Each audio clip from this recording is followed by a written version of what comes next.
ராவணனுடைய வீழ்ச்சியை பெரிதும் விரிவுபடுத்தியது எது? அதிலே முதலாவதாக எடுத்துக்கொள்ளப்பட்டிருக்கிற தலைப்பு தன்னை வியந்தமை. தன்னை வியந்தமை என்பது தற்புகழ்ச்சி செய்து கொள்ளுதல். தமிழர்களை பொறுத்தளவிலே தற்புகழ்ச்சி என்பதை அவர்கள் பெரும் குற்றமாக கருதினார்கள். இன்றைக்கு அந்நிலை மாறி இருக்கிறது.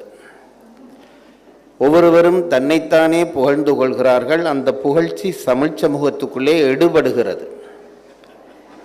அதுதான் பெரிய கொடுமை. மகாபாரதத்திலே ஒரு கதை வரும், அதை சுருங்கச் சொல்கிறேன். தயவு செய்து இந்த பின்னாலே நடமாடுகிறவர்கள் இந்த நடமாட்டத்தை குறையுங்கள்.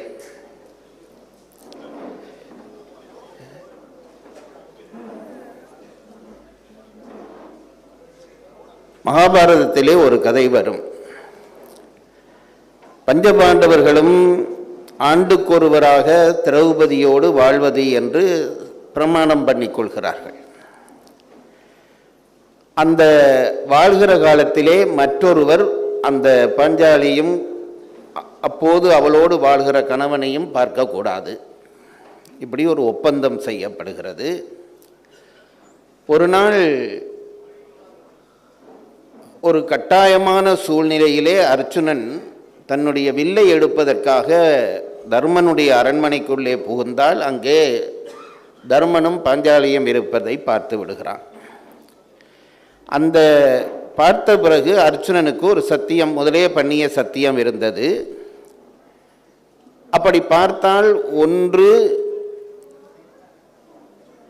அந்த சத்தியத்தின்படி ஒன்று, நான் என்னுடைய காண்டீபத்தை முறித்து விடுவேன், இது ஒன்று, அல்லது என் உயிரை துறப்பேன் என்று அவன் சத்தியம் பண்ணியிருந்தான். இப்பொழுது உள்ளே புகுந்ததும் அவனுக்கு பாஞ்சாலியையும் தர்மரையும் பார்த்த காரணத்தினாலே இதிலே எதை செய்வது என்று ஒரு பெரிய பிரச்சனை வந்தது. காண்டீபத்தை முறித்து விடலாமா என்றால், காண்டீபத்தை முறித்து விட்டால் அதற்கு பிறகு பிரயோசனம் இல்லை, பாரத போர் தோற்று போக வேண்டிய சூழ்நிலை வரும். அல்லது தான் இறக்க வேண்டும் என்றால் அர்ச்சுனன் இல்லாவிட்டாலும் போரை எதிர்கொள்ள முடியாது என்ற ஒரு சூழ்நிலை. அர்ச்சுனனோ நான் உயிர் துறக்கப் போகிறேன் என்று பிடிவாதம் பிடிக்கிறான். பார்த்தபடியால் நான் உயிர் துறந்து விடுவேன் என்று பிடிவாதம் பிடிக்கிறான். எல்லோரும் தடுக்கிறார்கள். அர்ச்சுனன் இல்லை, நான் உயிர் துறப்பேன் என்று பிடிவாதம் பிடிக்கிற பொழுது கிருஷ்ண பரமாத்மா வருகிறார். வந்து என்ன பிரச்சனை என்று கேட்கிறார். அப்போ எல்லாரும் சொல்கிறார்கள், இப்படி அர்ச்சுனன் தன்னைத்தான் தற்கொலை செய்ய முயற்சிக்கிறான், இந்த சத்தியத்தை மீறிய காரணத்தினாலே தற்கொலை செய்ய முயற்சிக்கிறான் என்று எல்லாருமாக கண்ணனிடம் சொன்னார்கள். கண்ணன் கேட்டார், அவன் சொல்வது நியாயம்தானே, சத்தியம் பண்ணினால் அதன்படி செய்ய வேண்டியது தானே. அதுக்கு முதல் அர்ச்சுனா இங்கே வா என்று கூப்பிட்டார். அர்ச்சுனன் வந்தான். இந்த மேடையிலே ஏறி என்றார். அர்ச்சுனன் மேடையிலே ஏறினான். நீ இப்பொழுது உன்னுடைய பெருமைகளை பற்றி நீயே கொஞ்ச நேரம் சொல் என்றார். உன்னுடைய பெருமைகளை பற்றி நீயே சொல் என்றார். அர்ச்சுனனுக்கு கோபம் வந்து விட்டது. என்ன விளையாடுகிறாயா, நான் உயிர் துறக்கிறேன் என்கிறேன், அதெல்லாம் பேசாதே, கொஞ்ச நேரம் உன் பெருமையை நீயே பேசு. அர்ச்சுனன் கண்ணனை மீற முடியவில்லை, இருந்து தன் பெருமைகளை பற்றி தன்னுடைய வீரியத்தை பற்றியெல்லாம் கொஞ்ச நேரம் சொன்னான். சொல்லி முடிந்ததும் இறங்கு என்றார் கண்ணன். இறங்கினான். சரி, போய் அவரவர் வேலையை பாருங்கள் என்றான். அர்ச்சுனனுக்கு கோபம் வந்தது. நான் உயிர் துறக்கப் போகிறேன் என்கிறேன், என்ன நீ விளையாடுகிறாய், இந்த நேரத்திலே மேடை ஏறச் சொன்னாய், என்னை புகழச் சொன்னாய், புகழ்ந்து இறங்கியதும் எல்லாம் முடிந்தது போங்கள் என்கிறாயே, இது என்ன கண்ணா என்று கேட்டவுடனே கண்ண பரமாத்மா சொன்னாராம், உன்னை நீயே இப்பொழுது புகழ்ந்து கொண்டாய் அல்லவா, ஒருவன் தன்னைத்தானே புகழ்ந்து கொள்வது என்பது தற்கொலைக்கு சமமான விஷயம், நீ அதை செய்து விட்டபடியால் இனி தற்கொலை செய்ய தேவையில்லை, போய் என்றாராம். இந்த அளவுக்கு தமிழ் சமுதாயம் தன்னைத்தான் புகழ்வதை ஒரு குற்றமாக கருதி இருக்கிறது. ஐயா சொன்னார்கள், திருவள்ளுவர் சொல்கிறார், வியவக்க எஞ்ஞான்றும் தன்னை, அந்த எஞ்ஞான்றுவை கொஞ்சம் இப்படி இழுக்க வேணும், அப்படி தான் நான் நினைப்பதுண்டு. வியவக்க எஞ்ஞான்றும் தன்னை அப்படி சொல்லப்படாது. வியவக்க எஞ்ஞான்றும் தன்னை, என்ன காரணம் வந்தாலும் உன்னை நீ புகழ்ந்து கொள்ளாதே, தமிழர்களுக்கென்று சில அடையாளங்கள் இருந்தது, அதெல்லாம் இப்போ போட்டு தொலைத்து விட்டோம். தமிழன் என்ற ஒரு இனம் உண்டு, தனியே அவருக்கு ஒரு குணம் உண்டு என்று பாடினாரே, இப்போ அந்த குணம் என்ன என்று கேட்டால் காட்டி கொடுக்கிற குணம் என்கிறார்கள். அப்படி சில குணங்கள் இருந்தன. அந்த குணங்களிலே ஒன்றுதான் இது. ஒரு நல்ல தமிழன் ஒரு காலமும் தன்னைத்தான் புகழ்ந்து கொள்ளவே மாட்டான்.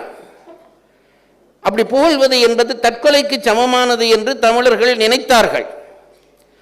இலக்கண நூலாசிரியர்கள் வருகிற பொழுது சொன்னார்கள், தோன்றா தோன்றி துறைபல மொழிக்கினும் தான் தற்புகழல் தகுதி என்றே என்றார்கள். நீ என்னதான் படித்திருக்கிறாய், என்னதான் செய்திருந்தாலும் உன்னை நீ புகழ்ந்து கொள்வது தகுதியாக மாறாது என்று வரிசைப்படுத்துகிறார்கள். தமிழர்களில் இருக்கிற ஒரு சிறப்பு ரெண்டும் சொல்வார்கள். அதை சொல்லிவிட்டு சொன்னார்கள் அதே இலக்கண ஆசிரியர்கள், சில நேரத்திலே நீ வேண்டுமானால் தற்புகழ்ச்சி செய்து கொள்ளலாம். தற்கொலைக்கு சமமானது தற்புகழ்ச்சி என்று சொல்லிவிட்டு சொல்லுகிறார்கள், நீ வேண்டுமானால் சில நேரத்திலே தற்புகழ்ச்சி செய்து கொள்ளலாம். எப்பொழுது என்று கேட்டால், ஒரு சபையிலே வைத்து உன்னுடைய ஆற்றலை ஒருவன் இழிவுபடுத்துகிறானா, அந்த இடத்திலே நீ உன் பெருமையை நீயே சொல்லு, தப்பில்லை. உன்னை ஒருவன் தாழ்த்துகிறான் என்றால், வேண்டுமென்றே தாழ்த்துகிறான் என்றால், அந்த இடத்திலே நீ உன் பெருமையை சொல்லிக் கொள்ளலாம், தப்பில்லை. அதே போல ஒரு இன்டர்வியூவுக்கு நீ போகிறாய், ஒரு வேலைக்கு போகிறாய், அங்கே போய் நான் தற்புகழ்ச்சி செய்ய மாட்டேன் என்று பேசாமல் இருக்கக்கூடாது, நான் என்னென்ன படித்திருக்கிறேன் என்று சொல்லித்தான் ஆக வேண்டும். இப்படி சில இடங்களை சொல்லி அந்த இடத்திலே தான் தற்புகுதல் தகுதி என்று சொல்லி முடிக்கிறார்கள். இந்த ராவணனிடம் இருந்த பெரிய பிரச்சனை தற்புகழ்ச்சி என்பது தேவையில்லாத பெருமிதம். அப்படிதான் நான் நினைக்கிறேன், தேவையில்லாத பெருமிதம். திருவள்ளுவர் தான் சொன்னார், எல்லாருக்கும் நன்றாம் பணிதல், ஒரு குறள், எல்லாருக்கும் நன்றாம் பணிதல் அவருள்ளும் செல்வர்க்கே செல்வம் தகைத்து என்றார். பணிவது என்பது எல்லாருக்கும் நல்லதுதான், ஆனால் செல்வர்கள் பணிவது என்பது அது அவர்களுக்கு தனித்தகுதி என்றார். பரிமேலழகர் வந்தார், உரை செய்கிறவர். நான் ரொம்ப பரிமேலழகர் ரசித்த இடங்களில் இதுவும் ஒன்று. பரிமேலழகர் வந்துவிட்டு சொன்னார், அது என்ன செல்வர்க்கு மட்டும் செல்வம் தகைத்து என்று திருவள்ளுவர் சொல்கிறார் என்று விட்டு கேள்விக்கு பதிலை அவரே எழுதுகிறார். ஒருவனுக்கு பெருமிதம், தற்பெருமை என்பது ஒருவனுக்கு 3 விதத்தாலே வரும். ஒன்று அவனுடைய கல்வியாலே வரும், அவன் படித்த படிப்பில் நான் இவ்வளவு படித்திருக்கிறேன் என்று ஒரு பெருமிதம் வரும். மற்றொன்று நல்ல குடிப்பிறப்பாலே வரும், இன்னென்னார் பிறந்த குடியிலே நான் பிறந்தேன் என்று சொல்கிற பொழுது ஒரு தற்பெருமை வரும்.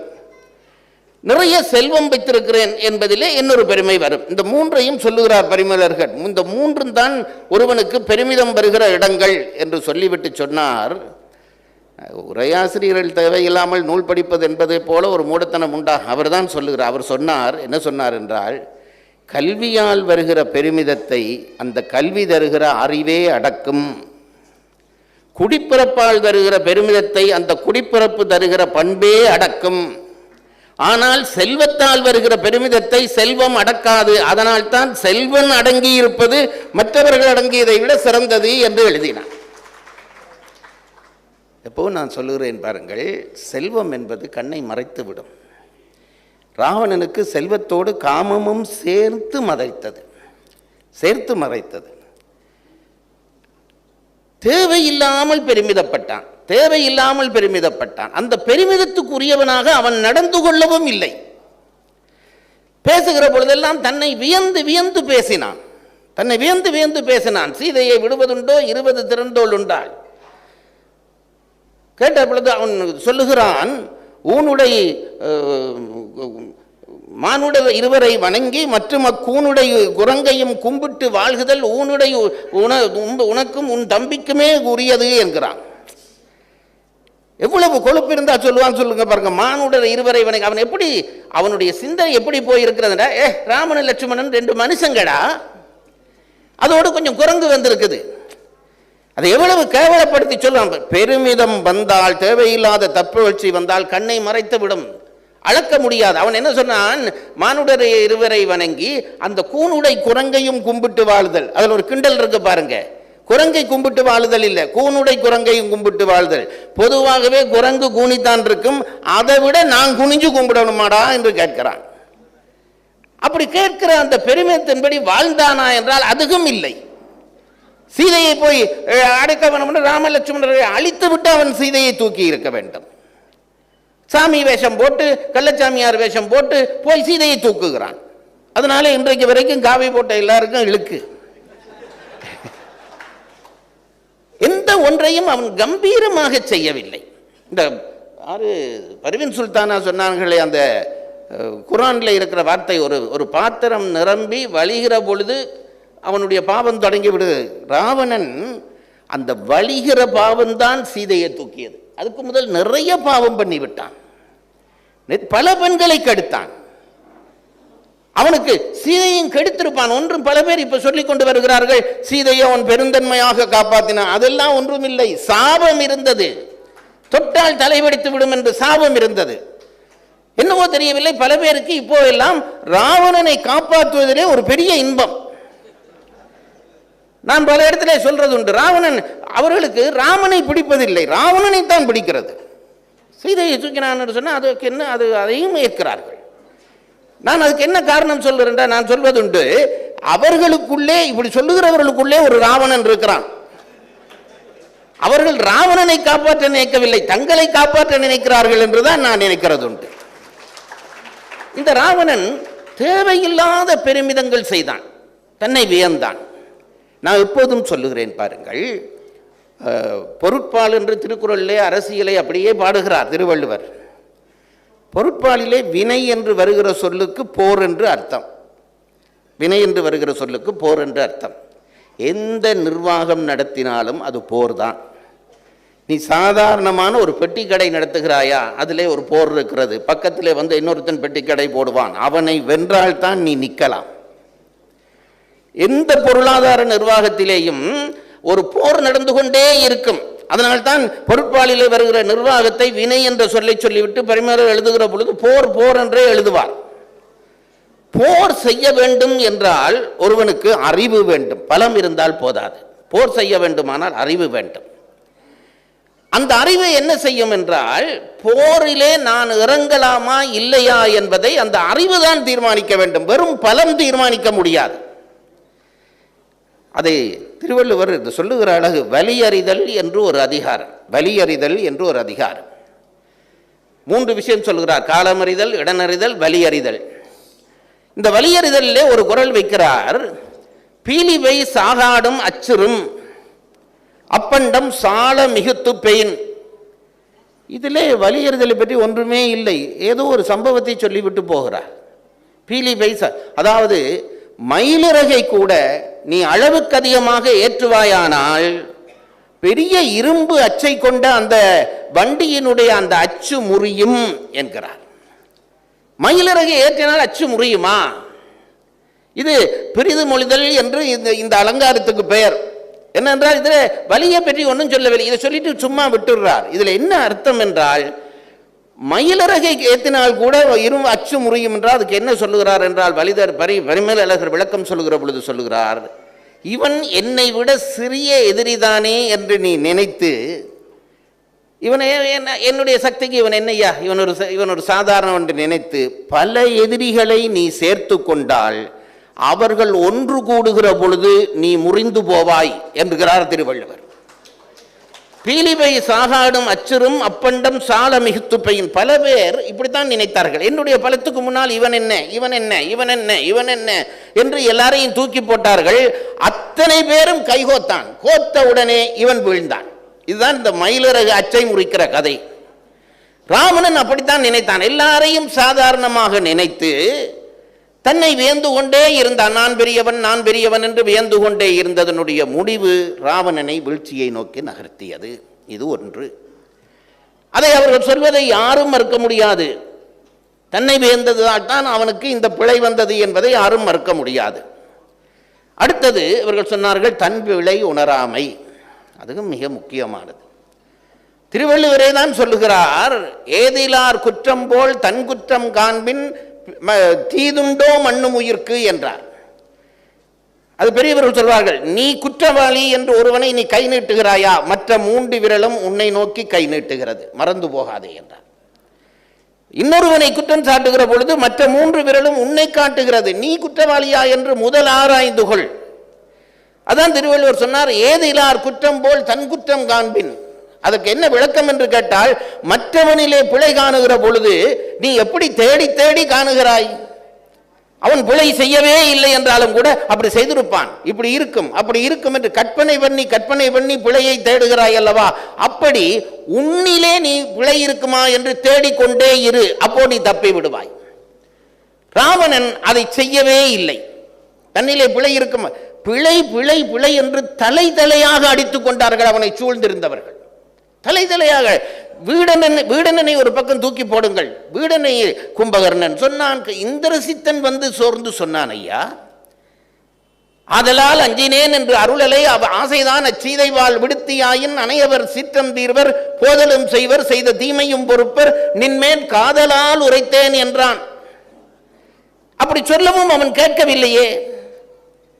இந்திரசித்தன் இருந்திருந்தால் கட்டாயம் ராவணன் போரிலே வென்றிருப்பான் என்று நீங்கள் சொன்னீர்களே, எனக்கு அதிலே கூட உடன்பாடு இல்லை. அதற்கு பிறகுதான் இந்த முதல் தோல்விக்கு பிறகுதான் இந்திரசித்தன் போகிறான். ஆகவே தோல்விகள் குறித்த ஒருவராலே நிலைப்பதில்லை. அந்த விஷயத்திலே ராவணன் பிழை செய்தான். சரியான ராமனை அவன் தனி மனிதனாகவும் குரங்காகவும் நினைத்தான், அவனுடைய கூட்டு பற்றி நினைக்கவில்லை. திருவள்ளுவர் தான் சொல்லுகிறார், வலியுறுதலே தான் சொல்லுவார், வினைவழியும் தன்வழியும் மாற்றான் வழியும் துணை வழியும் தூக்கி செயல். நீ எவ்வளவு பெரிய பராக்கிரமசாலியா இருக்கலாம், நீ எடுத்துக்கொண்ட அந்த வேலையினுடைய பலம் என்ன, அந்த வேலைக்கு தேவையான பலம் என்ன, இது ஒன்று. பிறகு உன் பலம் என்ன, அது 100 பவர் வேணும்டா உன்னிடம் 50 இருக்கிறதா, சரி எதிரிக்கு எவ்வளவு இருக்கிறது என்று பார், அவனுக்கு 25 இருந்தால் உன் பலம் 25ஆக மாறிவிடும். கடைசியாக உங்கள் 2 பேர் பக்கமும் யார் துணை வருவார்கள் என்று பார், அந்த துணையிலே உங்கள் 2 பேருடைய பலமும் மாறக்கூடியதாக இருக்கும். அதனால் இவ்வளவும் கணித்து செய்கிறவன் தான் உண்மையான வெற்றியை அடைவான் என்கிறார் திருவள்ளுவர். ஒன்றையும் ராவணன் கவனிக்கவில்லை, ஒன்றையும் கவனிக்கவில்லை. திரும்ப திரும்ப தன் பிழை உணராமல் நடந்து கொண்டே இருந்தான். பிறகு அதுவும் அவனுடைய வீழ்ச்சிக்கு காரணமாயிற்று. இந்த துணை நின்றவர்கள் போனார்கள் என்பதை எல்லாரும் அழகாக சொன்னார்கள். வீடனன் மட்டும் மறுபக்கம் போய் அந்த காட்டி கொடுத்தல் வேலைகளை செய்யாமல் இருந்திருந்தால் ராவணனை யாரும் தோற்க செய்ய முடியாது என்கிறார்கள். அது ஒரு ஊகமே தவிர உண்மை அல்ல. என்றைக்கு ராமன் வந்தானோ அன்றைக்கு ராவணனுடைய வீழ்ச்சி நிச்சயமாயிற்று. ஆகவே இந்த சந்தர்ப்பங்கள் எல்லாம் ஒரு காரணம். அதை விரித்து சொல்ல நேரம் இல்லாதபடியால் நான் மேலோட்டமாக சொல்கிறேன். இந்த பிரிவு என்பது அவனுக்கு வீழ்ச்சிக்கு துணை செய்தது என்பதிலே மறுப்பில்லை. ஆனால் இந்த பிரிவு இல்லாமல் இருந்திருந்தால் அவன் வென்றிருப்பான் என்ற செய்தியிலேயும் எனக்கு உடன்பாடு இல்லை. இது ஒன்று. இப்போ அப்படியானால் இந்த 3ம் காரணமா, தன்னை வியத்தல், தன் பிழை உணராமை, கடைசியிலே துணை நின்றார் பிரிந்தது 3ம் காரணமா என்று கேட்டால் சொல்ல எவ்வளவோ இருக்கிறது. சபையினுடைய உணர்வையும் அறிந்து சொல்லுகிறேன். பாருங்கள், தன்னை வியக்கிறவன் தன் பிழை உணர மாட்டான், இது சர்வ நிச்சயம். தன்னை வியக்கிறவன் தன் பிழை உணர மாட்டான். தன் பிழை உணராதவனை விட்டு அவனோடு கூட நிற்கிறவர்கள் விலத்தி போவார்கள். இது நிச்சயமான உண்மை. ஒருவன் மற்றவர்கள் உறவில்லாம் இருக்கிறவர்கள் சொல்ல சொல்ல தன் பிழையை உணராமல் ஒருவன் நின்றானால் அவனோடு நிற்கிறவர்கள் அவனை விட்டு போவார்கள். மீண்டும் ஒரு தரம் சொல்கிறேன், கேளுங்கள். தன் பிழை உணராதவன், தன்னை வியக்கிறவன் தன் பிழை உணரமாட்டான். தன் பிழை உணராதவனை விட்டு உறவுகள் பிரியும். இப்போ இந்த 3ம் ராவணனுடைய வீழ்ச்சிக்கு காரணம் என்று வைத்துக்கொண்டால் கூட எங்கே மூலம் இருக்கிறது என்று தேட வேண்டும். எங்கே மூலம் இருக்க வேண்டும் என்று தேடினால், தன்னை வியந்ததால் அவன் தன் பிழை உணரவில்லை, உணராததால் உறவுகள் பிரிந்தன என்றால் தன்னை வியந்தமைதான் அவனுடைய வீழ்ச்சிக்கு மொத்த தூண்டுதலையும் செய்திருக்கிறது என்று கூறி இந்த நிகழ்வை இத்தோடு நிறைவு செய்கிறேன். வணக்கம்.